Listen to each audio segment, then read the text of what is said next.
thank you for tuning in to Empowering the People. I'm your host, Marlena Neal Barnett, and today we have a wonderful, awesome show for you.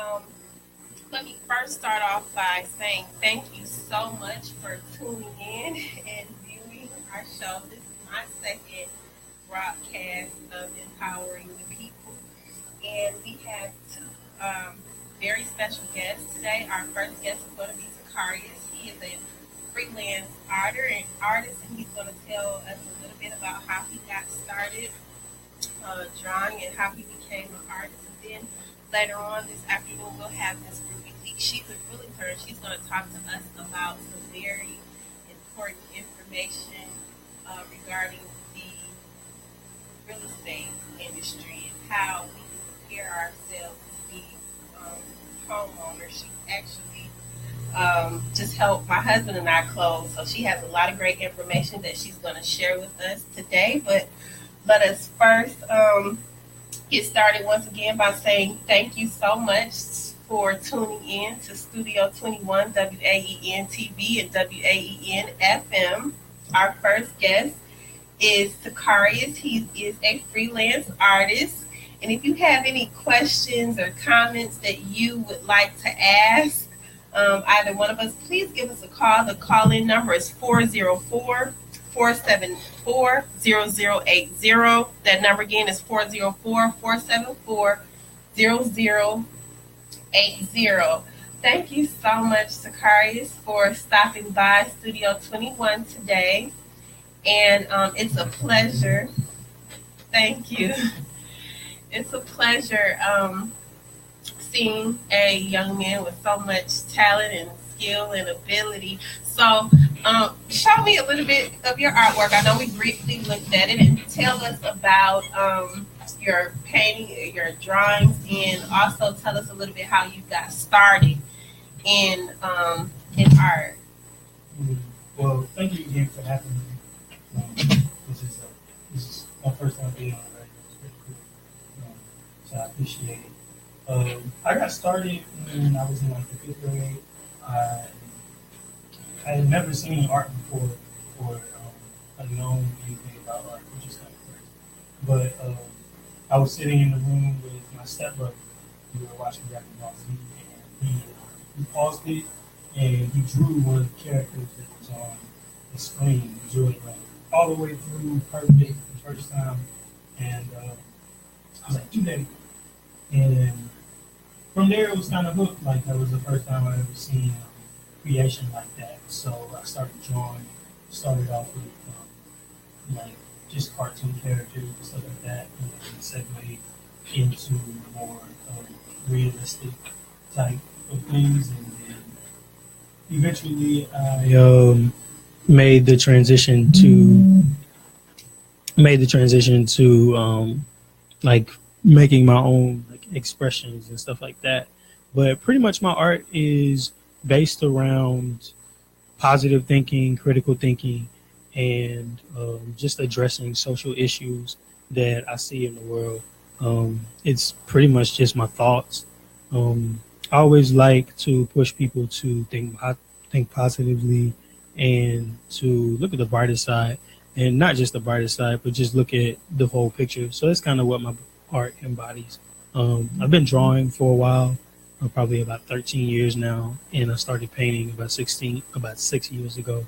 So yeah, that's pretty much how I got started. So it's kind of cool. That's awesome. That's awesome. So I'm looking at a couple of these pictures here. Tell us what you were thinking. Well, let me start with this one, because this one, there's a lot going on. Tell us what you were thinking when you drew this, and what was the inspiration behind this portrait? Okay, so with this piece, since you guys can see it, it's a brain, and there is a keyhole in the middle, and then around it is a bunch of different things, like a plane. You see a nose. There's like a cell phone, a book, a for sale sign, a camera, and some things like that. And pretty much, it the meaning behind this is just the brain is the key that unlocks everything. Um, I'm very, I believe that we don't control anything as far as the only thing that we can really control is our thoughts and what we think and what we choose to dwell upon with our minds. And based on what we think about is what shapes our reality. And that's what this piece is about. So that's why the brain is in the middle, and the keyhole just represents like um, just being able to tap into infinite intelligence or God or the divine, whatever you want to call it, the source of all knowledge, which I feel we all have. So that's what this piece is about. Um, this other piece, um, for those who can't see, is a boy. He is sitting on a stack of books and he is reading a book, and there are hands coming from the book, and the book is holding up the world. And there are TVs stacked all around him, which he's not looking at, and they have different.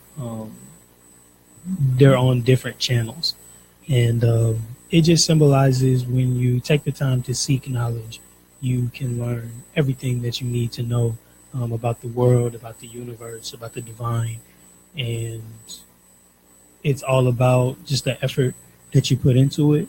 I'm not, I don't personally watch TV. I haven't had a TV in about 8 years, but but I do read, and I do like, just seek ways of other knowledge. I listen to a lot of audiobooks and stuff like that. So, and it's brought me a lot of insight and it's brought me a lot of wisdom. So that's what this piece represents. Awesome, awesome, awesome. These are two very powerful pieces. This one, depicting the brain being the key, and then this one, just depicting, knowledge and just seeking knowledge. This is very, very fascinating to me. Actually, both of them are very fascinating to Thank me. you. Um, I am a lifelong learner, and I believe that you can achieve and you can do, just about anything that you put your mind to. So these are awesome. I applaud you and I commend you on Thank you. Thank you. your effort and all of the time that you put behind, your work. So tell our listeners, and there is a visual aspect, so people can actually you um, you in the audience today, or you in the studio today. Tell us how people can contact you on social media, how they can find out more about your artwork and anything that you have going on, things of that nature.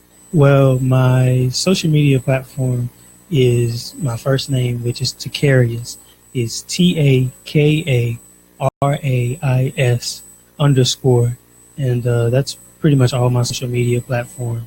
That's kind of the best way to contact me at this moment. My website is under construction, so it'll be up soon.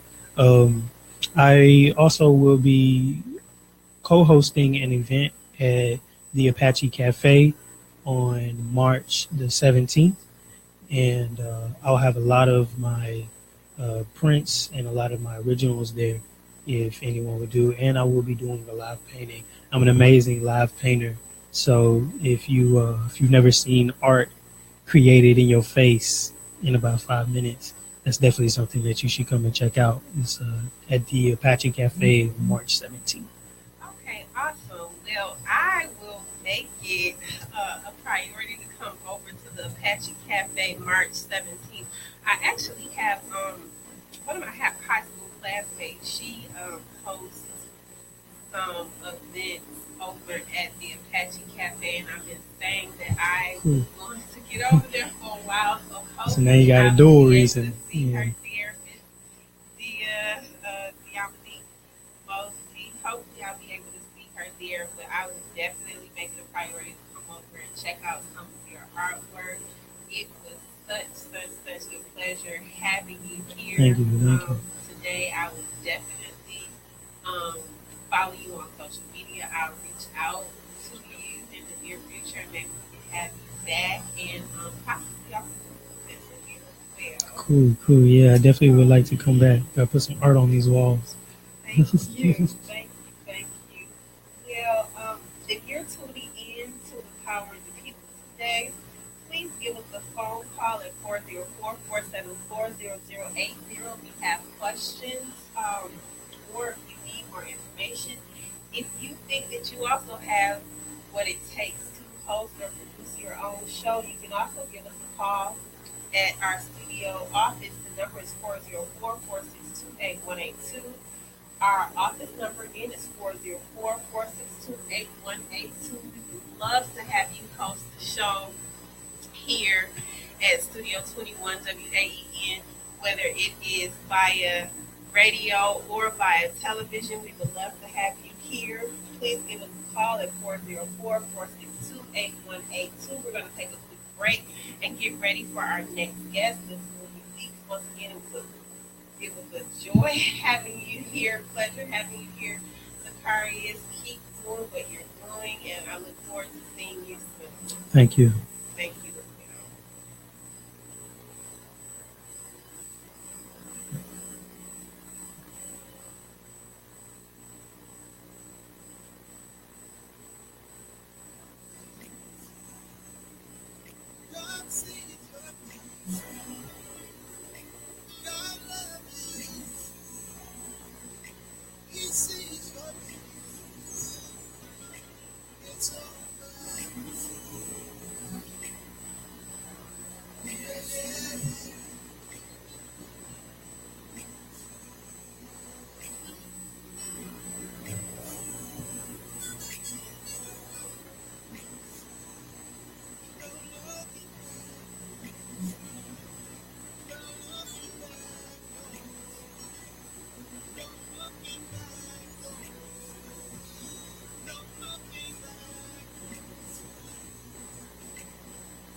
Thank you, and welcome back to Empowering the People. Thank you so much, Ms. Ruby, for joining us here today.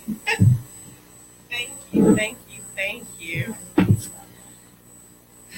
So, I am so delighted to have you here. I'm very delighted to have you here. I already shared that you are going to provide us with some great information pertaining to the housing industry and people, how people can prepare to purchase a home or prepare to purchase their next home if they already have one. So please, Ms. Ruby, tell us a little bit about your background and how you got started in the real estate industry. Okay, my background is I worked for the federal government for almost 20 years. I was a management program accountant, but I've always had an interest in real estate, basically the investment side of real estate.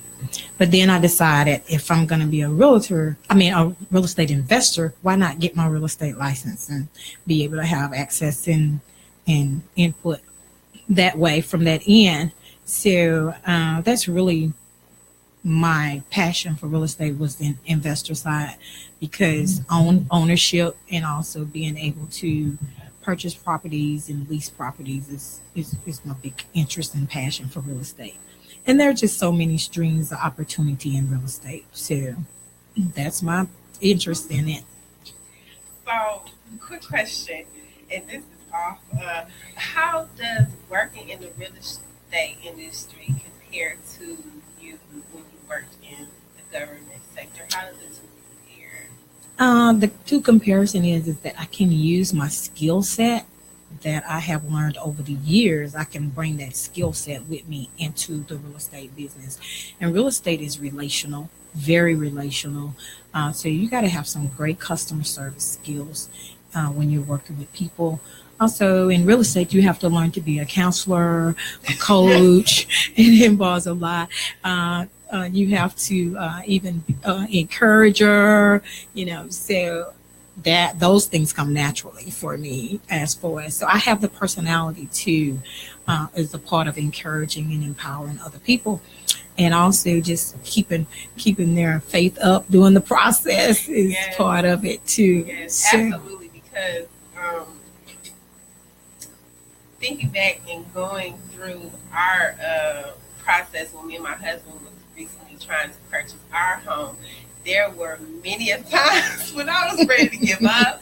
I said, "This is not going to happen." I'm just people don't understand. Like, it's a full-time job. Yes, it is. Trying to prepare and going get through the process. the mortgage companies the information that they need and going through this process, finding a home. Yes. It is. I think you showed us like 3 or 4 homes in one day, one Yes. time, and I was like, no, I was not thrilled by any of them. So it's definitely a process, and I commend you because you have to be a motivational speaker. You have to inspire people. You have to encourage them. You have to really push them through this process so that they don't give up. And Yes. it's probably your background in the government sector and your background, your experience in real estate that really, kind of pushed us through. You have to be definitely Yes. a unique type of individual to be, a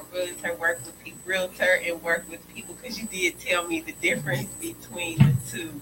Yes, I am a realtor. Let's get that straight. Everyone out there in radio land, it's not realtor, it's realtor. And there's a difference, and I have that. We'll talk about that when we get a little bit closer to the end of the show, the difference. But just to dive in on the home buying process. Yes. Tell us, what's the benefit? People don't know. They're content with renting sometimes. So please tell us the benefits, especially this day and time of purchasing your own home. So the benefits of buying a home versus renting, when you rent, what return do you get on your money? You pay rent every month. What do you get in return on that? The landlord benefits. So you really don't get a return, versus when you're purchasing a home, when you're making that monthly payment, you're building equity in your home. And then also you get to file part of that escrow account. You have your principal and insurance, your principals and insurance and taxes. You have your escrow account for your taxes and your home ownership. But those taxes you're paying, you're going to get a 1098, I believe it is. And I don't want to misquote anything on the air, so don't hold me to it. But you're going to get a statement at the end of the year to file on your taxes. You're not going to get a statement at the end of the year once you pay your rent for 12 months. They're giving you nothing. So to me, home ownership is an investment, but you're going to get a return on that investment as the years go by, as far as, when you're renting, there's no return on that. It's kind of like you're just putting your money into something and it just evaporates. It's just gone. You just threw it in the air and it's just gone. The wind blew it away.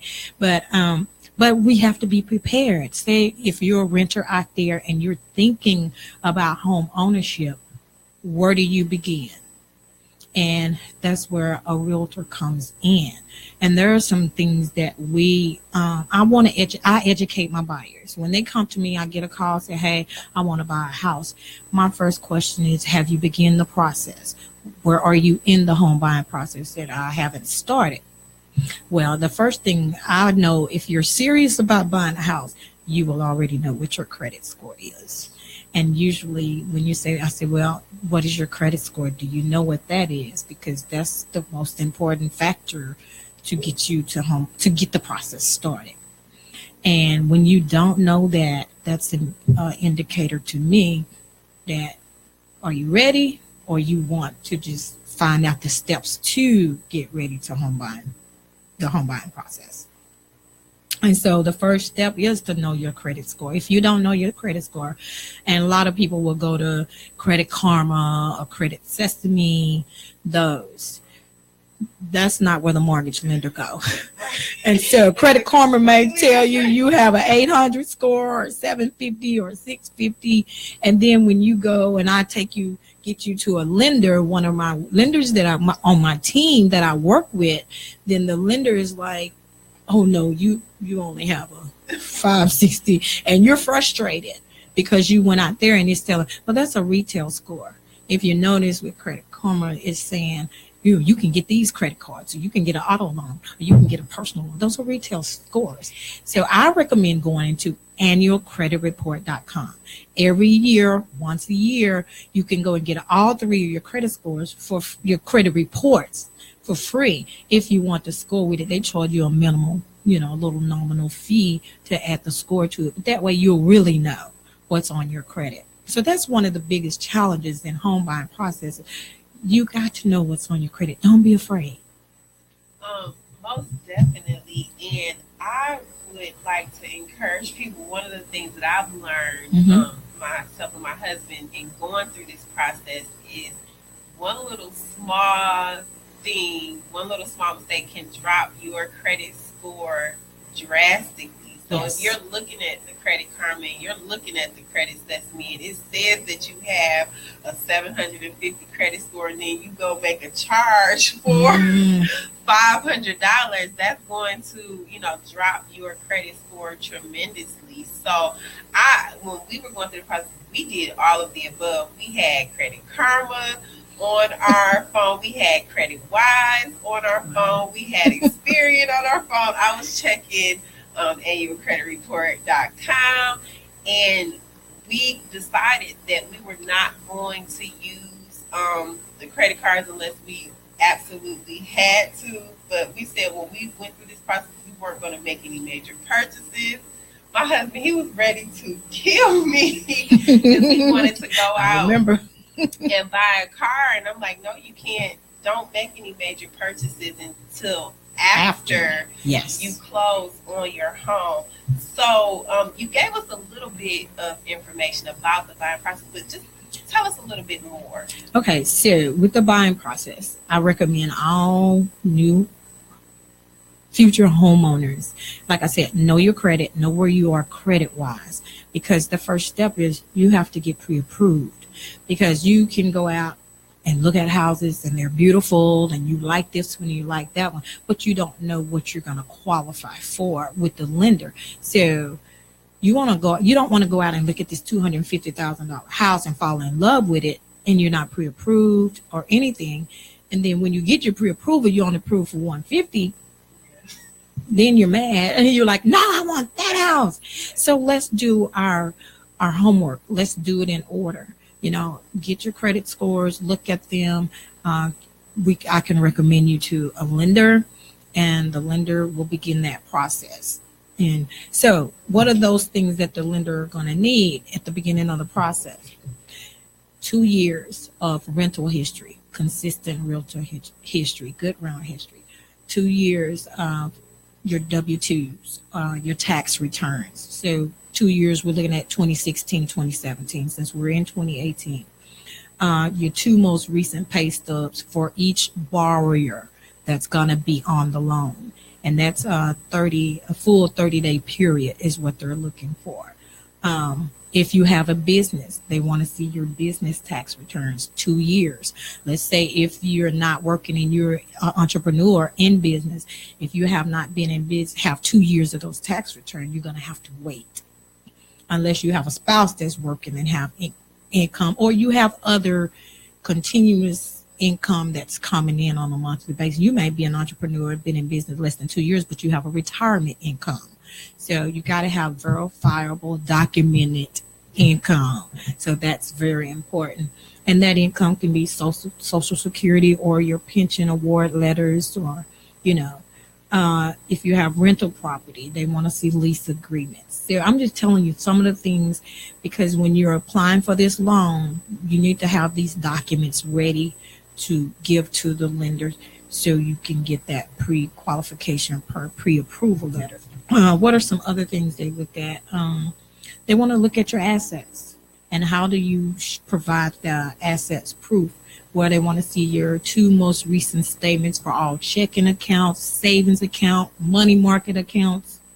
And then they also want to see your most recent statements for all your 401ks, your IRAs, your investment accounts. They want to know all your Home buying, there is no privacy. They're going to get up in your business. So just be ready for it and don't, get offensive if you want this home because it's going to pay off in the long run. And another thing, when I was as I was working with Marlena and her husband, I was like, just as she just stated, no large deposits outside of your paychecks. And most lenders, nothing greater than $500. If you make a large deposit of more than $500 deposit, like let's say, for instance, I just gave Marlena this $500. Girl, I love you. You my sister, and I want to bless you and your husband with this $500 towards your home. Well, let's say $505 because it's more than the 500. It's greater than. That has to be documented. You cannot just take that cash and put it in your account, and the lender is going to see that deposit and they're going to like, where did that come from? Now it's fixing to get serious because Marlene, well, my sister, she gave me this money to help me with my house. Well, it was a gift. Well, there's a such thing called a gift letter. There's a process for that. So we'll have to complete that gift letter. But since we didn't do it up front, now they're going to ask Marlena to come and ask me for my bank statement to prove that I took that money out of my bank account. So that could get real. It gets very iffy and very technical because, as you know, they asked us about 1,000,000 times about 2 deposits my husband had. It was one from the insurance company, our insurance company, because he had just got into an accident and he was able to receive a little bit of money back from the accident, his car being totaled. And then also turned around and he received, I had just encouraged him to go back to school. He had started receiving his leftover money after his tuition and stuff was paid. They saw that coming to his account and they wanted documentation that I had to provide a extensive paper trail in terms of what this money had came from. And I'm like, wow, the money it wasn't even there anymore. It was spent, it was gone. But they saw it on that bank statement. They wanted to know every little proof. Where did that money come from? And they are very, very and you have to have all of your I's dotted, all of your T's crossed. And they will keep sending you in circles. I think we have to see the underwriter talk to her like 1,000,000 times a day. Of course, everything has to be documented. You have to have where did it come from, because of the times that we live in, mortgage fraud, money laundering, just all kind of stuff is going on. So we need to document everything. So the other things that the lender, of course, you have to have copies of your driver's license for all borrowers. You need to think about homeowners insurance. Who am I going to use? Am I going to use the people that I have my car insurance with? You can shop rates. That's another thing that you're going to have. Earnest money. Are you prepared? In that home buying process, in the process of getting approved with your lender, there are three things that you're going to have to pay up front. First of all, you're looking at your earnest money, minimum $500 to $1,000. That's for standing inventory. That's a house that's already standing. It could be, but if you're building, that's a total different ballpark, and that's something the builder will tell you. But anywhere, if you're building, you could be paying 1% to 2%, or just depends on the builder, of the sales price as your earnest money. So that's something to think about. The other thing that you're gonna need is for your home inspection, whether it's resale or new home inspection. So that can be anywhere to $200 to $400. I'm not putting a per se price because it depends on the inspector that you choose to use. But that's some money that you need to think about. That's upfront. Then the lender is going to require an appraisal. You have to pay that upfront. Marlena, do you remember kind of how much your appraisal was? Our appraisal was $500. Yeah, so it can vary. Up front. They said we had to get the appraisal the day that you have to pay that up front. So going into the process of home buying, the upfront money, I recommend anywhere from $1,500 to $2,000. That's just now, yeah, that's a minimum because now the earnest money and the appraisal is going to be credited back to you at closing. The home inspection, that's just what it is. You pay that person to do that. But then what about your reserves? Because in the home buying process, there's what you have is closing costs. I'm not going to break that down in this session, but you will have closing costs. Do you have reserves in savings? There are programs out here for down payment assistance, and that's the lenders can get. We'll bring our lender in one day to really get more in depth with that. But there are down payment assistance, but those programs have requirements. They have credit score requirements. Also, they require you to invest into what your home buying. They want to see that you gonna invest too. It's got to cost you a little sweat too.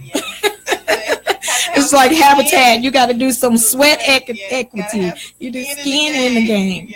So I encourage you to, think about having that money set aside, and then think about your closing costs. Have some money set aside in savings. If usually if you go with a resale house, you're negotiating in real estate, so you can actually ask the seller for a percentage of the closing costs, but that can go back and forth. So, and then with a builder, if you use their preferred lender, usually they'll have a closing cost incentive there, but you have to use their preferred lenders. And just remember, you can shop lenders. So if you get pre-approved with ABC lender, and then you go to a builder and they say, well, we don't use ABC, but these are our preferred lenders, you can still, go with them to get that incentive on the table. So those are some of the things. If you've been through a divorce, they're going to have to see your divorce decree, bankruptcy, copy of bankruptcy. So if you file bankruptcy, you're looking at a 2-year window with a regular lender. But there is another program out there. It's called Trio. And we'll talk about that in another session, but it's a lease to own program. And they have different guidelines that can help you. But that's for another show. So we're not going to get into that. And also, if you're a veteran, they're going to need to see your DD 214, copy of bankruptcy papers, especially if it's been discharged. So there are a lot of things that the lenders are going to, need to see from you to look at in that process. So we've talked about, the credit. That's important. Having your, what I would say, upfront funds that you're going to need, and then have some money in reserves, because that looks really, really good when you're the lender. That looks good to the lender, and if you use a down payment system program, that looks good to them, because you're showing that, hey, I really want a home, and I've been doing my part to help myself to accomplish this dream. Yes, and it shows that you're capable of making that mortgage payment. Yes, there you go. At the end of the day, and that's what the credit is all about. They want to know that you can pay this payment, that you can meet this. But you got to look at anytime, to me, and I'm personally, when you invest in real estate, it appreciates, and we have our market trends, up and down. But even if you hold it, eventually it's gonna go back up. So I love real estate. I love it. And I'm starting to have that passion. I've had that passion. It's just being an owner as opposed to throwing money out the window, renting and leasing.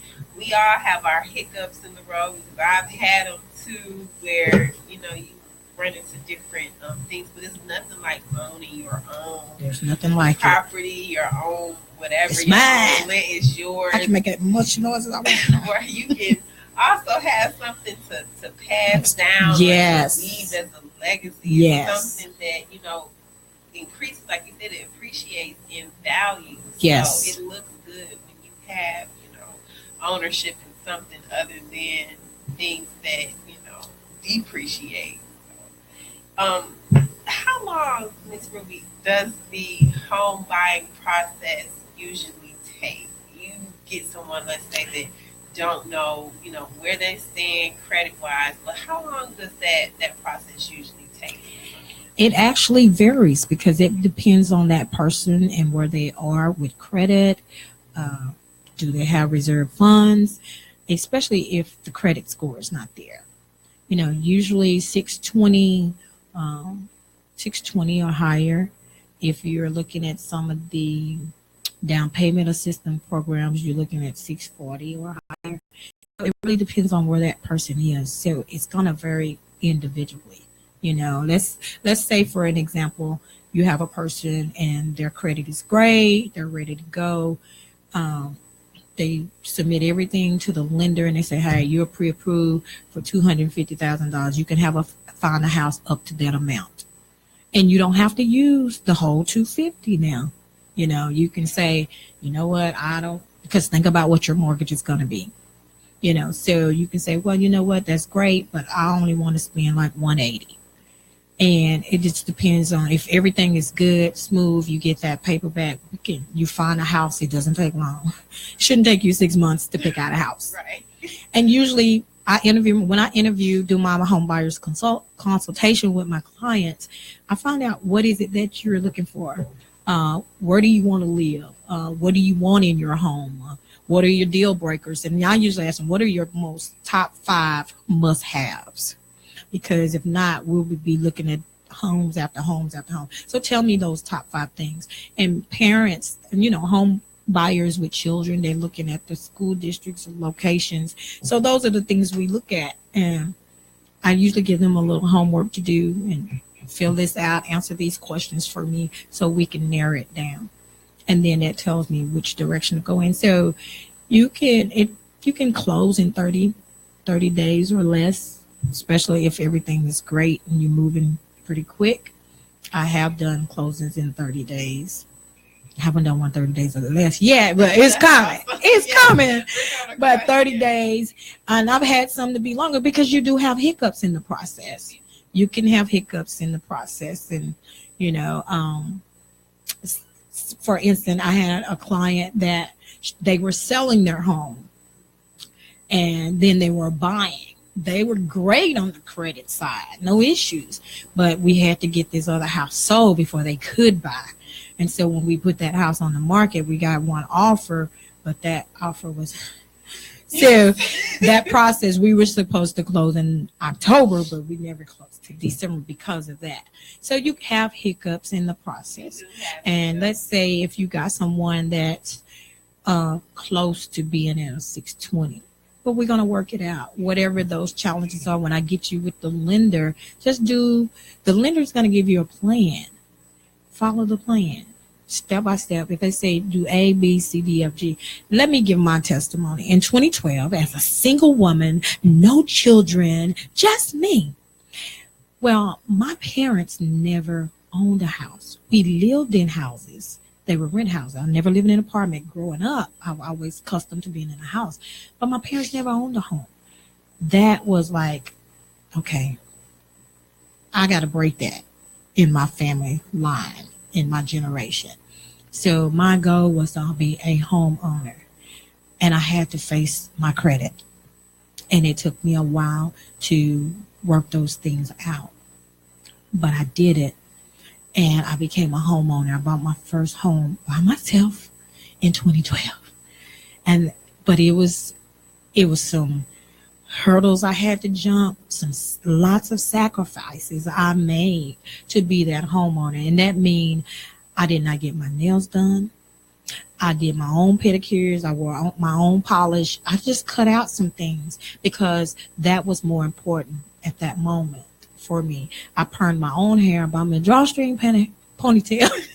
You make sacrifices when you want to be a homeowner.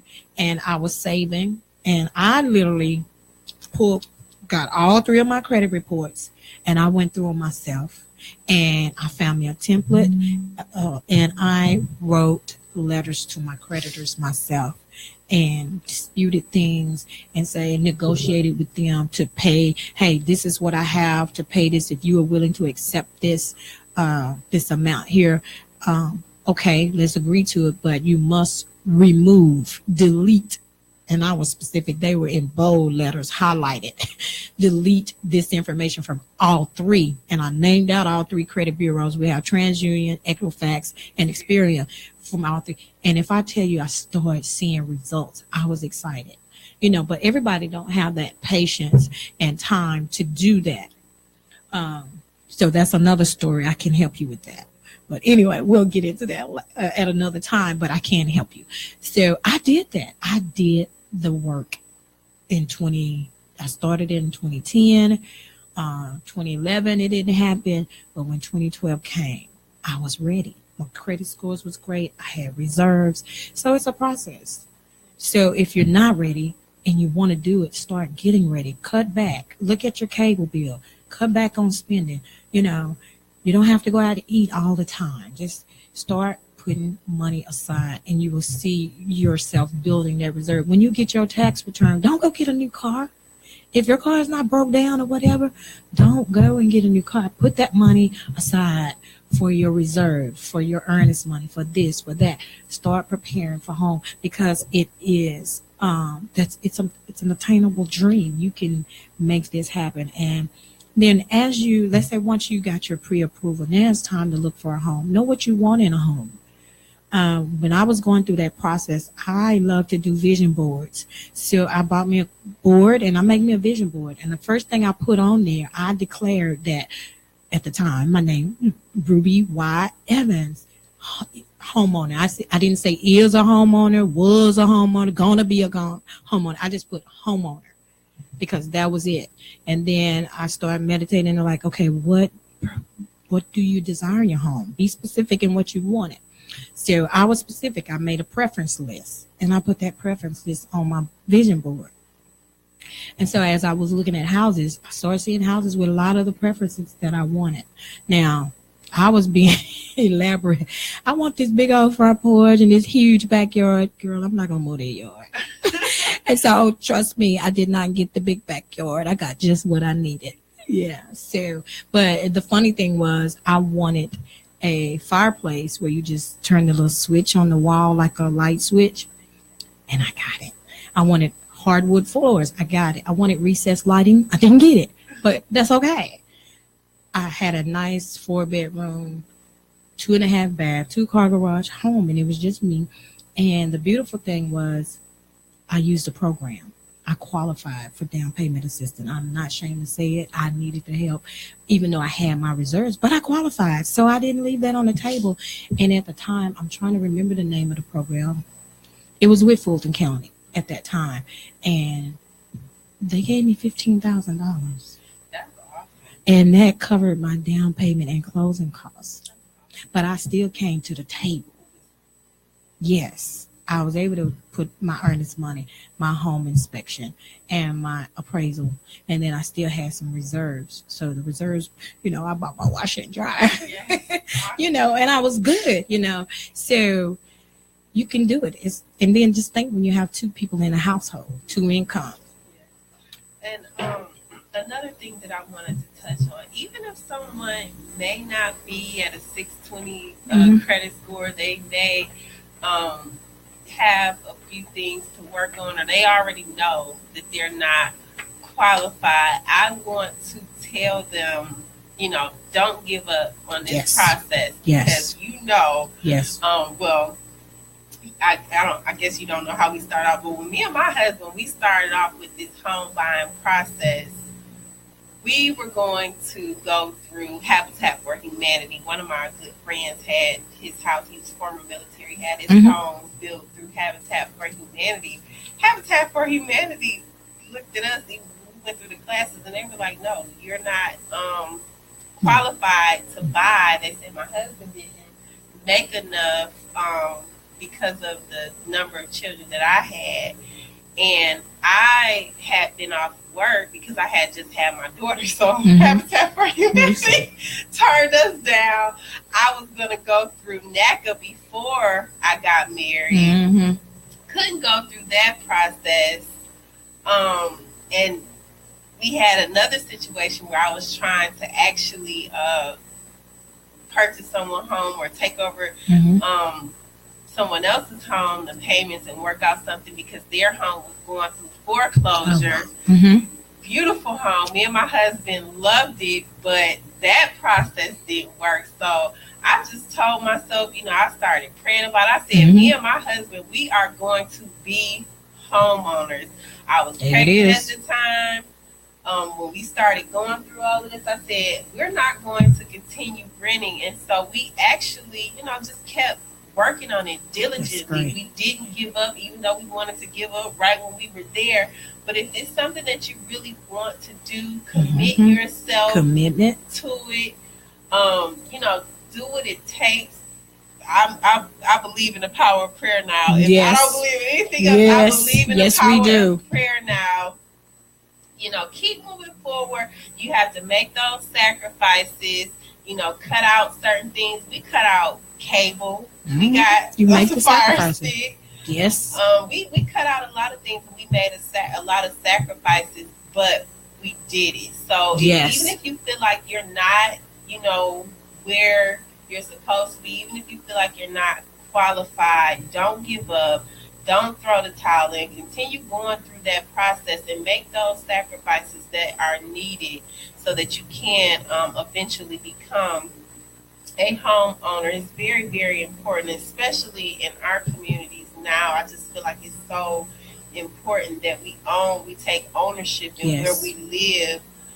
That will change the dynamics of a lot of things that go on in government, with law enforcement, and things of that nature when you have ownership in where you live.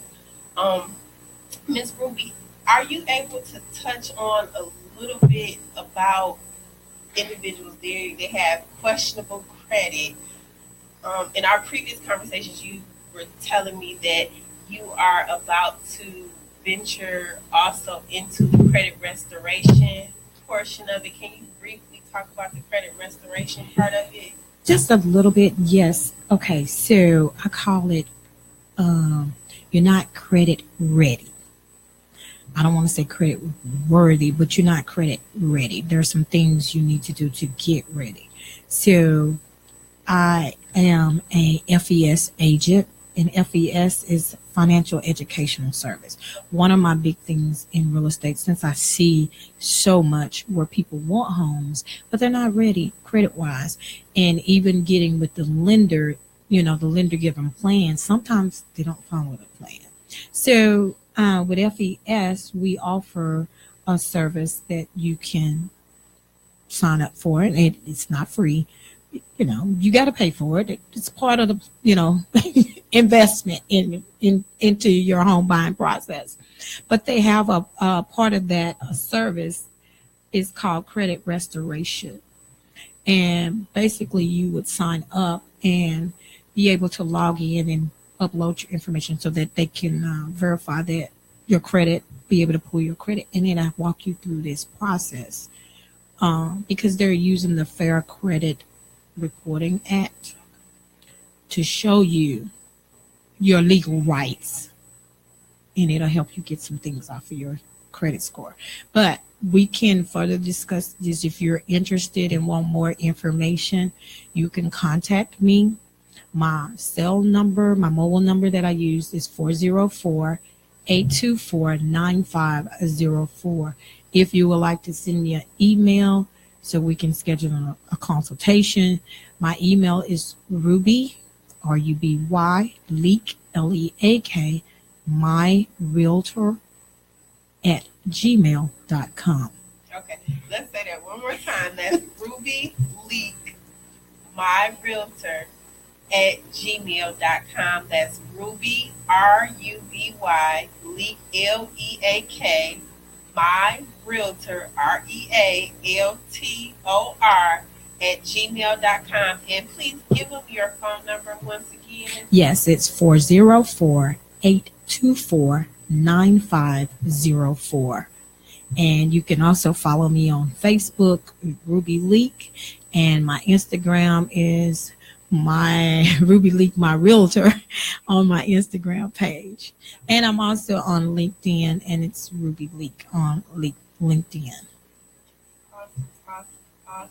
Well, we thank you so much, Miss Ruby, for coming in and sharing all of this great information with us today. We have a couple minutes, so we can take a couple of last minute questions. If anyone that has tuned in today has any questions, the number here at the studio is 404-474-0080. I also want to remind people that may be tuning in, if you have a show idea, you feel like you have what it takes to produce your own show or host your own show, please give us a call here at the studio office. The number is 404-462-8182. That number again is 404-462-8182.